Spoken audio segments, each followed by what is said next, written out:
로마서 1장에 대한 하나님 나라의 교훈을 나누도록 하겠습니다. 로마서 1장 1에서 4절입니다. 로마서 1장 1에서 4절은 바울이 자신을 예수 그리스도의 종이요 사도로 소개하며 그가 전하는 복음이 바로 하나님의 복음임을 선포하는 말씀입니다. 이 구절들은 우리에게 하나님 나라의 관점에서 다음과 같은 중요한 교훈들을 제시합니다. 1. 복음은 하나님의 주권적 약속입니다. 바울은 자신이 전하는 복음이 하나님께서 미리 약속하신 것임을 강조합니다. 이는 복음이 인간의 노력이나 지혜로 만들어진 것이 아니라 태초부터 하나님의 주권적인 계획과 약속 가운데 있었음을 의미합니다. 하나님 나라는 갑작스러운 사건이 아니라 창세 전부터 그리스도 안에서 예정된 영원한 경륜의 성취입니다. 이 복음은 구약의 모든 예언과 약속이 성취되는 통로이며 예수 그리스도를 통해 완성됩니다. 따라서 우리는 이 복음 안에서 하나님의 변치 않는 신실하심과 그분의 주권적인 통치를 발견할 수 있습니다. 2. 복음의 중심은 예수 그리스도이십니다. 바울은 복음이 그 아들에 관하여 전해진다고 분명히 밝힙니다. 예수님은 다윗의 혈통으로 육신으로는 나셨지만 성결의 영으로는 죽은 자들 가운데서 부활하여 하나님의 아들로 능력 있게 선포되셨습니다. 이는 예수님께서 단순히 역사적 인물이 아니라 하나님 나라의 왕이시며 하나님의 아들이심을 분명히 보여줍니다. 그분의 죽음과 부활은 죄와 사망의 권세를 깨뜨리고 하나님 나라의 통치를 이 땅에 실현하는 결정적인 사건입니다. 우리의 믿음은 바로 이 예수 그리스도께 집중되어야 합니다. 그분만이 하나님 나라의 문을 여시고 우리를 그 안으로 인도하시는 유일한 길입니다. 3. 우리는 하나님 나라의 복음을 위해 부르심을 받았습니다. 바울은 자신을 예수 그리스도의 종, 2호, 사도로 소개하며 그가 부르심을 받은 목적이 하나님의 복음을 위한 것임을 밝힙니다. 이는 모든 성도에게 동일하게 적용될 수 있는 원리입니다. 우리는 각자의 자리에서 하나님 나라의 복음을 위해 부르심을 받았습니다. 바울처럼 직접 복음을 전하는 사도의 역할일 수도 있고, 삶의 자리에서 예수 그리스도의 통치를 증거하는 삶일 수도 있습니다. 우리가 받은 구원은 단순히 개인적인 구원을 넘어 하나님 나라의 확장과 그분의 영광을 위한 부르심임을 기억해야 합니다. 이처럼 로마서 1장 1에서 4절은 복음의 기원과 본질, 그리고 우리의 부르심에 대한 하나님 나라 관점의 깊은 통찰을 제공합니다.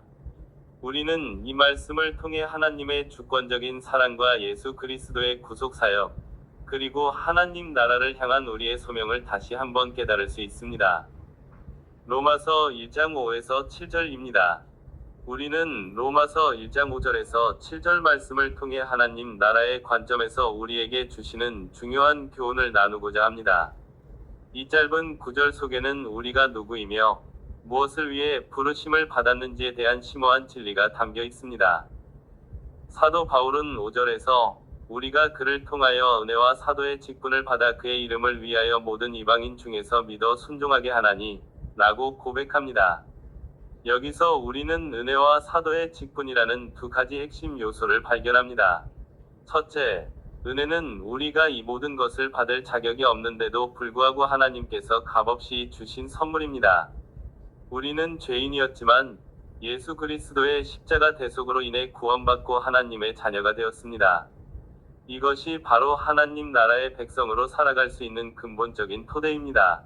우리는 우리의 노력이나 행위로 구원받은 것이 아니라 오직 하나님의 전적인 은혜로 말미암았음을 기억해야 합니다. 둘째, 사도의 직분은 단순히 12제자에게만 주어진 특별한 직분이 아닙니다. 물론 바울은 특별한 의미에서 사도였지만 넓은 의미에서 보냄을 받은 자라는 뜻의 사도는 모든 그리스도인에게 적용될 수 있습니다. 우리는 예수 그리스도의 증인으로서 세상에 보내심을 받은 자들입니다. 이것이 바로 하나님 나라를 확장해 나가는 우리의 사명입니다. 우리는 우리의 삶의 자리에서 예수 그리스도를 전하고 그분의 사랑을 실천하며 하나님의 공의와 진리를 드러내야 합니다. 바울은 이 직분의 목적이 그의 이름을 위하여 모든 이방인 중에서 믿어 순종하게 하는 것이라고 말합니다.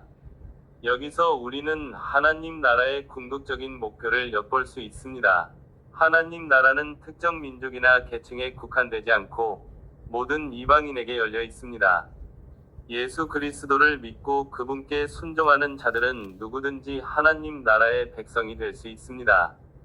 우리의 사명은 바로 이 복음을 모든 민족에게 전하여 그들이 예수 그리스도를 믿고 순종함으로써 하나님 나라에 들어오게 하는 것입니다. 6절과 7절에서 바울은 수신자인 로마 교회 성도들을 향해 너희도 그들 중에 있어 예수 그리스도의 것으로 부르심을 받은 자니라. 로마에서 하나님의 사랑하심을 받고 성도로 부르심을 받은 모든 자에게 하나님 우리 아버지와 주 예수 그리스도로부터 은혜와 평강이 있기를 원하노라 고 인사합니다. 이 말씀은 우리에게 큰 위로와 동시에 중요한 교훈을 줍니다. 우리는 예수 그리스도의 것으로 부르심을 받은 자들입니다. 이는 우리가 예수님께 속해 있으며 그분의 소유라는 의미입니다. 우리의 정체성은 우리가 무엇을 소유했는지, 어떤 직업을 가졌는지에 있는 것이 아니라 우리가 예수 그리스도의 것인가에 달려 있습니다. 이 정체성은 우리에게 안정감과 소속감을 제공합니다. 또한 우리는 하나님의 사랑하심을 받고 성도로 부르심을 받은 자들입니다. 하나님은 우리를 사랑하시며 우리를 거룩한 백성으로 삼으셨습니다. 성도는 단순히 교회에 다니는 사람을 넘어 하나님께 구별되어 속한 자들을 의미합니다. 우리는 우리의 삶 속에서 하나님의 거룩하심을 드러내며 세상과 구별된 삶을 살아가야 합니다. 결론. 로마서 1장 5에서 7절 말씀은 우리에게 다음과 같은 하나님 나라 관점의 교훈을 줍니다. 첫째, 우리는 하나님의 은혜로 구원받고 하나님 나라의 백성이 되었습니다. 이 은혜를 항상 기억하고 감사해야 합니다. 둘째, 우리는 예수 그리스도의 사도로서 세상에 보내심을 받았으며 모든 민족에게 복음을 전하여 그들이 예수님을 믿고 순종하게 할 사명이 있습니다. 셋째, 우리는 예수 그리스도의 것이며 하나님의 사랑하심을 받은 성도입니다. 우리의 정체성을 분명히 하고 거룩하고 구별된 삶을 살아가야 합니다. 이러한 부르심과 사명을 깨닫고 우리의 삶을 통해 하나님 나라를 확장해 나가는 저와 여러분이 되기를 소망합니다. 로마서 1장 8에서 15절입니다. 로마서 1장 8에서 15절은 사도 바울이 로마 교회를 향한 그의 간절한 마음과 복음에 대한 열정을 보여주는 말씀입니다. 이 구절들을 하나님 나라의 관점에서 살펴보면 우리가 어떻게 하나님 나라를 확장하고 그 안에서 살아갈지에 대한 중요한 교훈들을 얻을 수 있습니다. 1. 감사와 기도. 하나님 나라 확장의 시작. 바울은 먼저 로마 교회의 믿음이 온 세상에 전파됨에 대해 하나님께 감사한다고 말합니다. 그리고 쉬지 않고 그들을 위해 기도한다고 고백합니다. 이는 하나님 나라의 확장이 우리의 감사와 기도로부터 시작됨을 보여줍니다. 우리가 주변 사람들의 믿음과 성장을 보며 감사하고 그들이 더욱 견고히 설 수 있도록 기도하는 것이 하나님 나라를 세우는 첫걸음입니다. 우리의 감사와 기도는 단순히 개인적인 영성이 아니라 하나님 나라의 역동적인 움직임을 이끄는 핵심 동력입니다. 2. 복음 전파의 열정. 하나님 나라의 핵심 사명. 바울은 오랫동안 로마에 가기를 간절히 원했으며 그들에게 신령한 은사를 나누어 주어 경고하게 하려 함이라고 말합니다. 또한 그는 헬라인이나 야만인이나 지혜 있는 자나 어리석은 자에게 다 복음의 빚을 진 자라고 고백하며 로마에서도 복음 전하기를 원한다고 강조합니다. 여기서 우리는 복음 전파가 하나님 나라의 가장 중요한 사명임을 깨닫습니다. 하나님 나라는 복음이 선포되고 사람들이 예수 그리스도를 통해 구원받을 때 확장됩니다. 바울은 특정 계층이나 인종에 국한되지 않고 모든 사람에게 복음을 전하려는 열정을 보였습니다. 이는 우리가 세상의 모든 족속에게 복음을 전해야 할 책임이 있음을 일깨워 줍니다. 지위, 학식, 배경과 상관없이 모든 영혼은 하나님의 형상대로 지음 받았고 복음을 들을 권리가 있습니다. 3. 상호 격려와 위로. 하나님 나라 공동체의 특징. 바울은 로마 교회를 방문하여 서로 믿음으로 말미암아 피차 위로를 받으려 한다고 말합니다. 이는 하나님 나라 공동체가 서로 격려하고 위로하는 관계를 지향함을 보여줍니다. 복음을 전하는 일은 때로 외롭고 힘든 여정일 수 있습니다. 그러나 하나님 나라의 백성들은 서로의 짐을 나누고 믿음 안에서 격려하며 함께 동역할 때 더 큰 힘을 얻게 됩니다. 개인의 영적 성장뿐만 아니라 공동체 전체의 견고함이 하나님 나라의 중요한 자산입니다. 4. 빚진 자의 심정, 하나님 나라의 윤리. 바울이 자신을 헬라인이나 야만인이나 지혜 있는 자나 어리석은 자에게 다 복음에 빚진 자라고 표현한 것은 매우 중요합니다. 2. 빚진 자의 심정은 단순히 위무감에서 오는 것이 아니라 복음으로 말미암아 얻은 구원의 은혜에 대한 깊은 감격에서 비롯됩니다. 하나님 나라의 백성은 이 복음의 빚을 갚는 심정으로 살아갑니다. 이 빚은 돈이나 물질로 갚는 것이 아니라 우리가 받은 복음을 또 다른 이들에게 전함으로써 갚는 것입니다.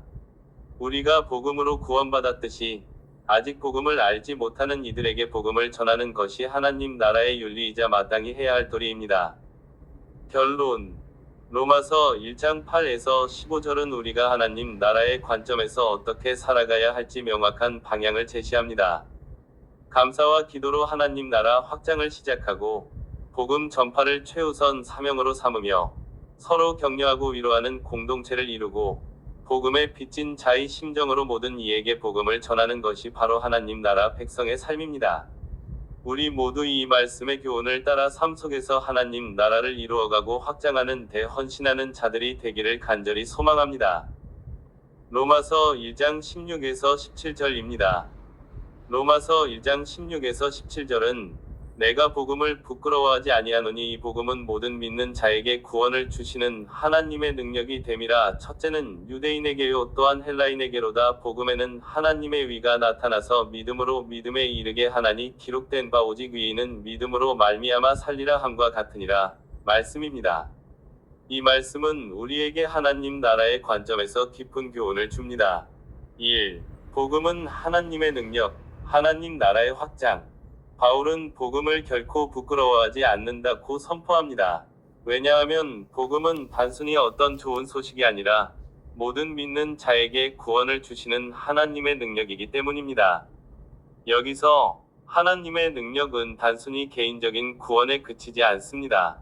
이는 죄와 사망의 권세 아래 있던 자들을 건져내어 하나님의 통치와 주권 아래로 이끄는 하나님의 강력한 개입을 의미합니다. 즉, 복음은 개인의 삶을 변화시킬 뿐만 아니라 이 땅에 하나님의 나라를 확장하는 근본적인 힘이 됩니다. 우리가 복음을 전할 때 우리는 단순히 메시지를 전달하는 것이 아니라 하나님의 통치가 미치지 못했던 영역에 그분의 주권을 선포하는 것입니다. 2. 구원의 보편성, 모든 민족을 향한 하나님 나라. 첫째는 유대인에게요 또한 헬라인에게로다. 라는 말씀은 복음이 특정 민족이나 계층에 국한되지 않는다는 사실을 명확히 합니다. 구원은 유대인뿐만 아니라 모든 이방인, 즉 모든 민족에게 열려 있습니다. 이는 하나님 나라가 결코 특정 집단의 전유물이 아니라 모든 족속과 방언과 백성과 나라가 함께 참여하게 될 보편적인 나라임을 보여줍니다. 우리가 복음을 전할 때 우리는 인종, 문화, 사회적 지위를 넘어 모든 사람에게 하나님의 통치 아래 들어올 기회를 제공하는 것입니다. 이는 우리에게 모든 민족을 향한 선교적 사명을 일깨워 줍니다. 3. 하나님의 위와 믿음, 하나님 나라 백성의 삶의 원리. 복음에는 하나님의 위가 나타나서 믿음으로 믿음에 이르게 하나니 기록된 바 오직 위인은 믿음으로 말미암아 살리라 함과 같으니라. 는 구절은 하나님 나라 백성의 삶의 본질적인 원리를 제시합니다. 하나님의 위는 단순히 도덕적인 위로움이 아니라 죄인을 위롭다 하시는 하나님의 주권적인 행위입니다. 이 위는 우리의 행위나 공로가 아닌 오직 예수 그리스도를 믿는 믿음을 통해 우리에게 주어집니다. 믿음으로 믿음에 이르게 하나니 라는 표현은 믿음이 우리의 구원의 시작일 뿐만 아니라 우리의 전 생애에 걸쳐 지속적으로 요구되는 하나님 나라 백성의 삶의 방식임을 보여줍니다. 우리는 믿음으로 구원받고 믿음으로 살아가며 믿음으로 하나님 나라의 가치를 따라 살아갑니다. 오직 위인은 믿음으로 말미암아 살리라. 는 하박국 선지자의 말씀은 하나님 나라 백성이 이 세상의 가치와 방식이 아닌 오직 하나님을 신뢰하는 믿음으로 살아가야 함을 강조합니다. 우리의 삶의 모든 영역에서 믿음이 우리의 동기가 되고 우리의 길이 되어야 합니다. 결론.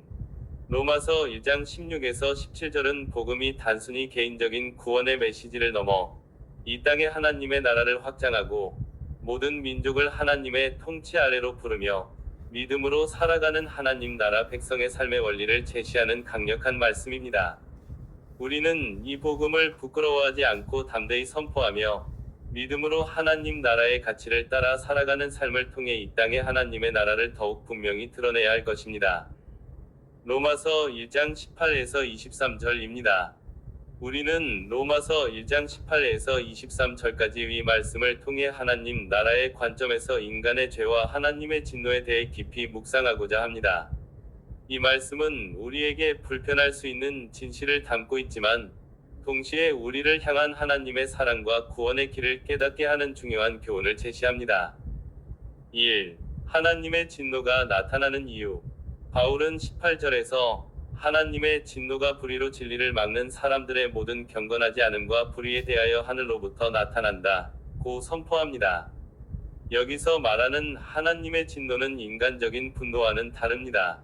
이는 죄에 대한 하나님의 공의로운 심판이며 그분의 거룩하심에서 비롯된 필연적인 결과입니다.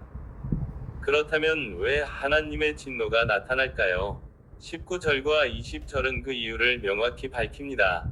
이는 하나님을 알만한 것이 그들 속에 보임이라 하나님께서 이를 그들에게 보이셨느니라. 창세로부터 그의 보이지 아니하는 것들 곧 그의 영원하신 능력과 신성이 그 만드신 만물에 분명히 보여 알려졌나니 그러므로 그들이 핑계하지 못할지니라. 하나님께서는 우리가 그분을 알 수 있도록 자연 만물을 통해 자신의 존재와 능력을 분명히 드러내셨습니다. 하늘의 별들, 바다의 깊이, 생명의 신비로운 질서, 이 모든 것들은 창조주의 위대함을 끊임없이 증거합니다. 이처럼 우리는 하나님을 알만한 충분한 증거를 가지고 있음에도 불구하고 이를 인정하지 않고 거부하는 죄를 범했습니다. 이것이 바로 불의로 진리를 막는 행위이며 하나님의 진노를 초래하는 근본적인 원인입니다. 하나님 나라의 관점에서 볼 때 이 세상은 하나님의 통치 아래 있으며 그분의 주권이 미치지 않는 곳은 단 한 곳도 없습니다. 따라서 하나님을 부정하고 그분의 뜻을 거스르는 행위는 하나님의 통치를 거부하는 반역 행위나 다름없습니다. 2. 인간의 어리석음과 우상 숭배. 하나님을 알만한 충분한 증거에도 불구하고 인간은 어떤 선택을 했습니까? 21절은 이렇게 말합니다. 하나님을 알되 하나님을 영화롭게도 아니하며 감사하지도 아니하고 오히려 그 생각이 허망하여지며 미련한 마음이 어두워졌나니. 인간은 하나님을 영화롭게 하고 감사하기는커녕 오히려 그들의 생각이 허망해지고 마음이 어두워졌습니다. 그 결과는 무엇입니까? 22절과 23절입니다. 스스로 지혜 있다 하나 어리석게 되어 썩어지지 아니하는 하나님의 영광을 썩어질 사람과 새와 짐승과 기어다니는 동물 모양의 우상으로 바꾸었느니라. 인간은 스스로 지혜롭다고 착각했지만 실상은 어리석게 되어 숭어지지 아니하는 하나님의 영광을 썩어질 피조물의 형상으로 바꾸는 엄청난 죄를 저질렀습니다. 이것이 바로 우상 숭배입니다. 우상 숭배는 단순히 특정 형상에 절하는 행위를 넘어섭니다. 하나님보다 다른 어떤 것을 더 사랑하고 의지하며 그것을 통해 만족과 안정감을 얻으려는 모든 시도가 우상 숭배가 될 수 있습니다. 돈, 권력, 명예, 심지어는 자기 자신까지도 하나님의 자리를 대신한다면 그것은 우상이 됩니다. 하나님 나라의 관점에서 우상 숭배는 하나님의 주권을 침해하고 그분의 영광을 다른 것에 돌리는 행위입니다. 이는 하나님 나라의 질서를 파괴하고 인간 스스로를 멸망의 길로 이끄는 결과를 초래합니다. 3. 우리에게 주는 교훈. 오늘 본문은 우리에게 몇 가지 중요한 교훈을 줍니다. 첫째, 하나님을 아는 지식에 대한 책임입니다. 우리는 자연 만물을 통해 하나님을 알 수 있는 충분한 기회를 가졌습니다. 그러므로 하나님을 모른다고 핑계할 수 없습니다. 우리는 마땅히 하나님을 인정하고 그분을 영화롭게 해야 할 책임이 있습니다. 둘째, 우상 숭배의 위험성입니다. 우리는 눈에 보이는 우상뿐만 아니라 우리 삶 속에서 하나님보다 더 중요하게 여기는 모든 것들을 경계해야 합니다. 오직 하나님만이 우리의 예배와 영광을 받으시기에 합당하신 분이십니다. 셋째, 복음의 중요성입니다. 로마서 1장 18절은 하나님의 진노를 선포하지만 그 뒤에는 복음의 능력이 이어집니다. 우리는 죄로 인해 하나님의 진노 아래 놓여 있지만 예수 그리스도의 십자가를 통해 죄의 용서함을 받고 하나님과 화목하게 될 수 있습니다. 로마서 1장 18절에서 23절 말씀은 인간의 죄와 하나님의 공의로운 심판을 분명히 보여줍니다. 그러나 동시에 이 말씀은 우리에게 하나님의 구원의 은혜가 얼마나 놀라운지를 깨닫게 합니다. 우리는 오직 예수 그리스도를 믿음으로 하나님의 진노에서 벗어나 하나님 나라의 백성이 될 수 있습니다. 오늘 이 말씀을 통해 우리의 삶 속에서 하나님보다 앞세우는 우상들은 없는지 돌아보고 오직 하나님만을 경배하며 그분의 영광을 위해 살아가는 우리 모두가 되기를 간절히 소원합니다. 로마서 1장 24에서 32절입니다. 로마서 1장 24에서 32절은 하나님을 떠난 인간의 상태를 적나라하게 보여주는 본문입니다. 이 구절들은 단순히 과거의 특정 집단에 대한 이야기가 아니라 오늘날 우리 사회와 개인에게도 여전히 유효한 경고와 교훈을 담고 있습니다. 하나님 나라의 관점에서 이 본문이 우리에게 주는 중요한 교훈들을 함께 살펴보겠습니다. 1. 하나님의 진노, 인간의 죄에 대한 필연적인 결과. 본문은 하나님께서 인간을 그 마음의 정욕대로 더러움에 내버려 두사 부끄러운 욕심에 내버려 두셨다. 그리고 상실한 마음대로 내버려 두사 라고 3번이나 반복하여 말씀합니다. 이는 하나님께서 적극적으로 죄를 조장하신 것이 아니라 하나님을 거부하고 자기 마음대로 살아가려는 인간의 선택에 대한 하나님의 최종적인 심판이자 결과입니다. 하나님 나라는 하나님의 통치가 온전히 이루어지는 곳입니다. 그러나 인간은 피조물임에도 불구하고 창조주 하나님을 경배하지 않고 피조물을 숭배하며 자기 자신의 욕망을 따라 살아갔습니다. 이러한 반역적인 태도에 대해 하나님은 단순히 분노하시는 것을 넘어 그들이 스스로 선택한 길의 결과를 경험하도록 내버려 두셨습니다. 이것이 바로 하나님의 진노의 핵심입니다. 오늘날에도 여전히 하나님을 인정하지 않고 하나님의 통치를 거부하며 살아가는 세상의 모습 속에서 우리는 이 진노의 그림자를 발견할 수 있습니다. 2. 죄의 전염성과 심각성, 개인을 넘어 사회 전체로. 29에서 31절까지는 인간이 타락했을 때 나타나는 다양한 죄악들이 나열됩니다.